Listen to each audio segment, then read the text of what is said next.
So I want to talk a bit about the market, the importance of the sector, a bit about collaboration, and then a little bit about the program. And I'll skip over a couple of things so we're not duplicating too much as we go through it this morning.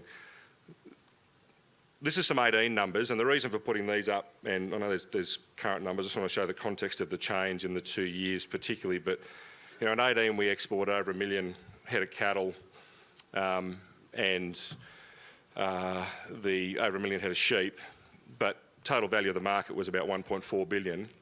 And this is where the demand's coming from. When we look at the population and the growth in population in the world, particularly in the last few years, and the protein demand that's coming from that, we have this massive unrealised opportunity about supplying protein to the world. But these numbers are just about population, and one of the most important things for us when we think about the live export program is not every consumer is the same.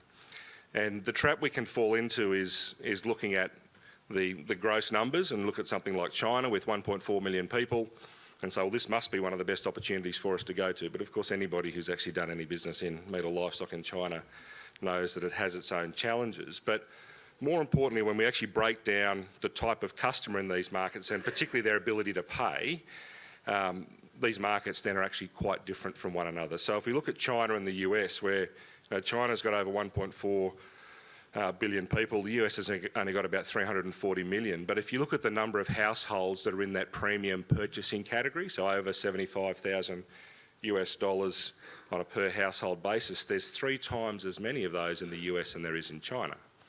So if we think about markets just from a people point of view, we can really end up in the wrong spot. So understanding the markets and the profile of those markets is really important. When we get to live export, it's actually the progression of a market which then becomes really important. In a broader market discussion, and I don't know whether Tim's got some of this information later, but when we look at the development of a market, and if we take an example like Korea, which we now think in the same terms of as Japan as far as a meat market's concerned, but we go back 20 or 25 years, and it was a live export market that also took some frozen quarter beef.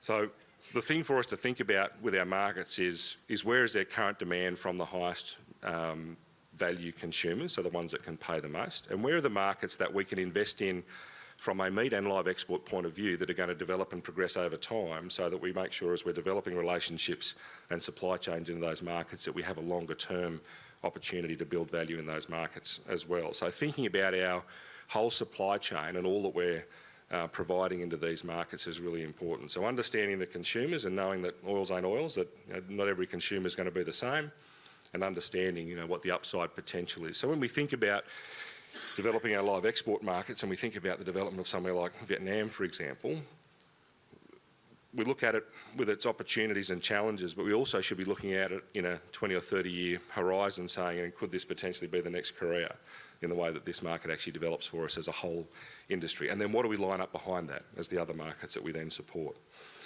One of the things that I found really interesting when we started looking at the broader supply chain for the industry and where our opportunity sits, and it's the value of our different markets. And if we think about the things which are most exciting for us, and when people talk about the 70-odd% of our product that we export and how vitally important that is for it, and which markets are the sexiest and the ones that get us most excited, or the ones that sound like they're going to give us the coolest opportunity, it's really important that we come back and actually look at the data, and we look at the split up of box beef, box lamb, co-products, so byproducts and other items, and live export. Now, live export's a very, very important part of our export market. So it's 10% of our export markets. And when we think about live export, too often we talk about it as somewhat removed or completely removed from our supply chain. The number of times we hear people talk about our supply chain and live export, we talk about markets and live export, we talk about sales opportunity and live exports, or we don't talk about it at all. It's 10% of our sales on an export basis. It's 8% of the value of our production.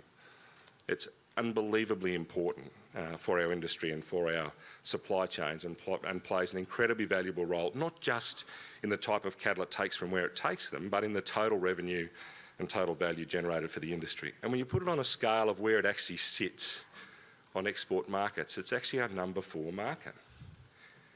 So you think about the excitement we had 2 weeks ago for round 5 of the EU FTA discussion. It's already been going for 2 years. It's probably got another couple of years in it yet. And the level of excitement and press and positivity about getting access to a market that currently is about 20% the size of live export. Now, it's our highest value per kilo market, and it's a big upside, and there's 8 million people, and they can actually pay more. But I don't know, it's going to be a $1.8 billion market for us. It should be a $1 billion market. It should be probably a bit more than that. But is it going to replace what we have in live exports? Of course it's not. It's a different type of market, different type of product. But you just think about the way these things are perceived and the way they're actually talked about. And this is something that as an industry, you know, we've got an opportunity to change and do something about, to be more positive, more collaborative, and certainly more open-minded about how we think about all of our markets and their contribution to our whole supply chain. To give you some more context, you think about the excitement we've had in the growth of our sheep meat markets into Japan and Korea, Japan and Korea, these meat markets, you know, get in your mind. This is why this is a problem, right? So someone talks about sales, oh yes, Japan and Korea and the US, and well, we should say Japan, Korea, the US and live exports, right? But we think about our growth in sheep meat markets in the US and China, and live export is larger than the sheep meat market into both those countries. But you think about the amount of press and the amount of presence that we've actually given the growth in those markets and how excited we've been about it. And we can't even say that, oh, well, but live export's stable because we're $400 million better off this year than we were last year. Imagine if we had a growth of $400 million in Japan. Like, it would make the news every day. Yet that's what we've grown in live export. We're still not sure whether we like it. You know? So as an industry, you know, we've got to be proactive about how we think about and how we talk about our whole supply chain and the things that are vitally important for it. If we need to make the point any more, live exports is actually larger than our beef market in Korea. The example I used earlier on about the growth of a market and how excited we are about that, and the Korean market and how it's developed in the last 25 or 30 years. And it is a vitally important market. It's, you know, contributed significantly to the growth of our grain-fed industry, particularly our Wagyu industry. It's had a massive contribution to the growth and the value of export markets in the last 20 or 25 years, but it's actually not the same size in value as live exports. Now, I know things are different about the type of cattle and the average value, but I really want to make the point about our responsibility as an industry and as industry service providers to work together better and have a focus on the whole of industry and the things that are important to all of us across the whole supply chain. So collaboration's vital, right? We've got a whole bunch of different parts, and as an industry, and particularly as the industry service providers, we've got to find ways to make sure those parts are not only connected, but we actually support them and allow them to, you know, grow and thrive in the best possible way. And if, you know, we talk about things like having a prosperous industry or fostering prosperity, for example, or being more profitable, then all of the things that contribute have to be, you know, considered and taken into proper consideration. So, you know, a viable live export sector is absolutely critical to our industry, and as an industry and as service organisations, representative organisations, and as a group of producers who are part of that, we have to be much more positive and collaborative and proactive about the way we actually work together and promote and support the industry. So the LEP is the key program that supports that. That's between us and between MLA and LiveCorp. Sam will talk a bit more specific about the program, but largely it manages the R&D and support activities in the live export programs in both cattle, sheep and goats. In-market programs around animal welfare and productivity, and there's a framework around things like market intelligence and how we actually feed information back into the system. Now, I'm skipping over these because Sam's going to talk about them a little bit more, but also because we can do these things better. So we can actually list out the things that we do theoretically, and the things that we actually should do, and the things we commit to do, and the things that we desperately would like to do and are trying to do. But we know we can actually do some of these things better. So happy to have a conversation about people's views on that, but we're also very conscious of how we actually work together going forward.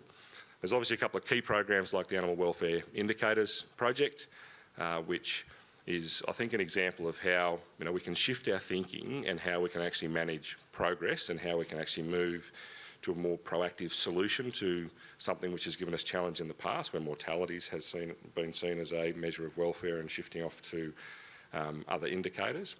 But this is also a project that I think we should be able to push ahead faster if we can actually get more collaboration from other parts of the industry. And I know this is a project that gives Sam and a bunch of others in the industry certainly plenty of challenge. So it's a good example of something which is very proactive, it's the right thing to do, and it's something we should all be very committed to, but it's also something that as a broader industry we should be supporting and driving faster as well. There's a couple of things we do around community engagement. There's a number of websites, there's a bunch of support materials that MLA does. It actually includes LiveExport in it, but it actually doesn't get the same level of presence that other parts of the industry do. So if you want to poke your finger at us and say, you should do more of these sorts of things, we do heaps of these sort of things. What we probably should do is actually have more prominence of LiveExport. So rather than say you need to do more of this, because our guys can say here's the list of stuff we do, we should be saying you need to be making LiveExport more prominent in the way that we do it, or we need to be presenting it in a better and more positive way. Just want to finish on this piece here about being proactive and promoting the industry and engaging more broadly with the community, and this is a program which was launched by NFF last week or the week before. It's a series of adverts and material. It's the start of a longer term commitment that the NFF has to support and engage more broadly with the community and about promoting Australian production systems and our farmers and our producers, and it's a fantastic initiative, and MLA supporting it financially, but it's going to be an industry activity that will be headed up and driven by NFF. So take-home message from me is how important the live export industry is to our whole supply chain. We've got to be thinking about it as an integral part of our supply chain, of our industry, and collectively we need to work together better to make sure we support and give it the best chance of success. So on that note, I'll hand over to Sam for a few minutes and then we'll take a few questions.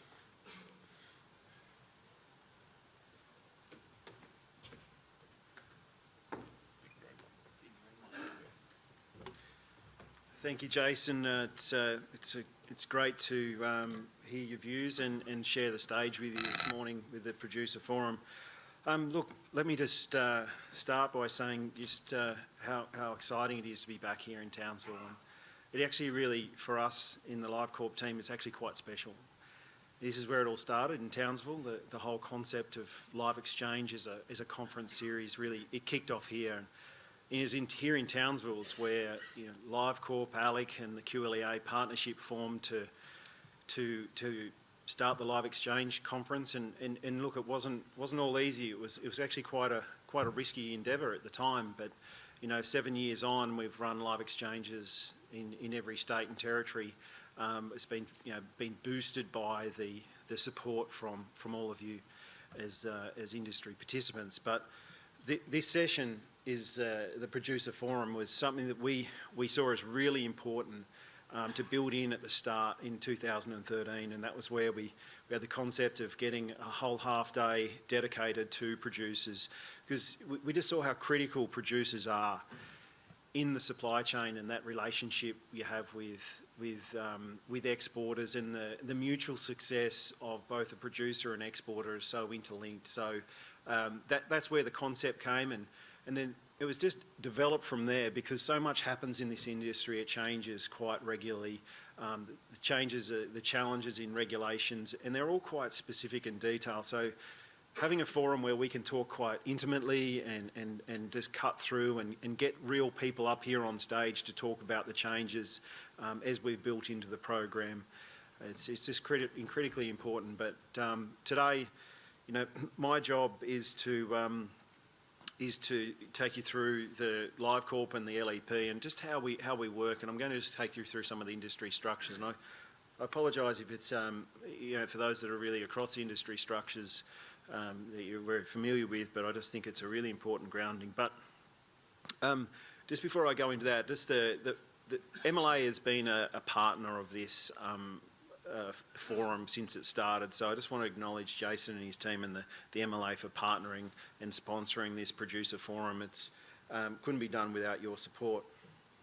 So what I'm going to do is I'm going to take you through who is LiveCorp, what is the LEP and how does it work, and just where briefly our priorities are, and we will be available to have a chat afterwards or throughout the day, or even at the end of this session if you develop more thinking and ask more questions of us. So let me just fly into who is LiveCorp, and it's sometimes not really well known in producers as actually who is LiveCorp and how do we work. Well, quite simply, we're just another RDC.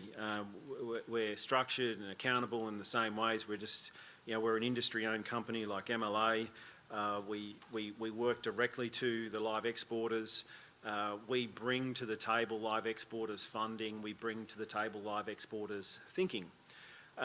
So with LiveCorp, we have roughly about 40 licensed exporters in Australia. We have about 20, around 20 of those will be active in any one year. And of that 20, you're really looking at 12 that are doing the vast majority of the work. And you can keep slicing that down into sheep and cattle groups.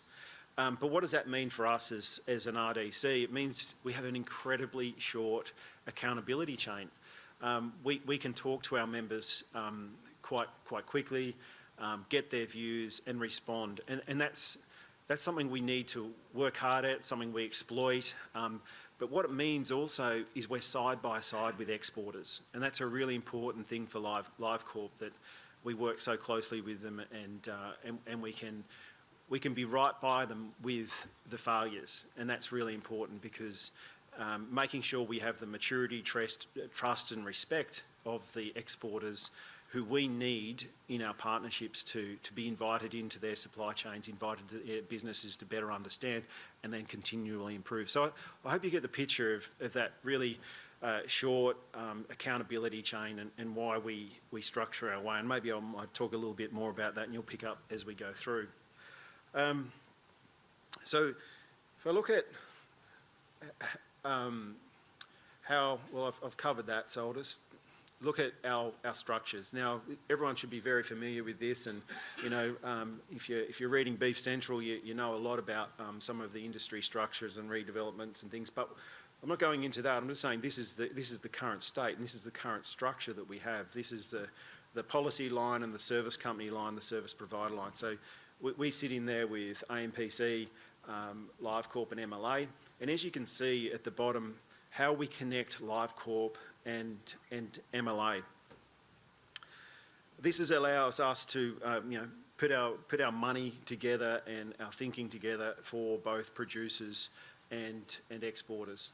So in a diagram, this is essentially the transactions and flows of funds. So you've got your producer transactions and your exporter levies. It's not complex. We put them together. We sit down and make decisions about what type of investments are important across the areas of market access, supply chain efficiency, animal welfare, and communications. But underpinning all of that is R&D. So we have a joint R&D program. And from years, the investments between these areas can vary and change depending upon the priorities. And keeping in mind, LiveCorp's levy funds are quite volatile. We're funded based on an export. So an exporter's activity is reflected how much levy we're getting. So we ride the waves of export transactions as well. So in the last year, we've seen a 47% decline in sheep exports over that time. Yes, that has a direct relationship with our sheep export levies, but we've also seen an increase in cattle activity, so we see that, and that allows us to shift, change and invest in different ways and build it. So this is the structure, this is the partnership, how we work together. So how has this been working? It allows us to, as LiveCorp, being a relatively small organisation, we have about 8 FTEs, 10 staff.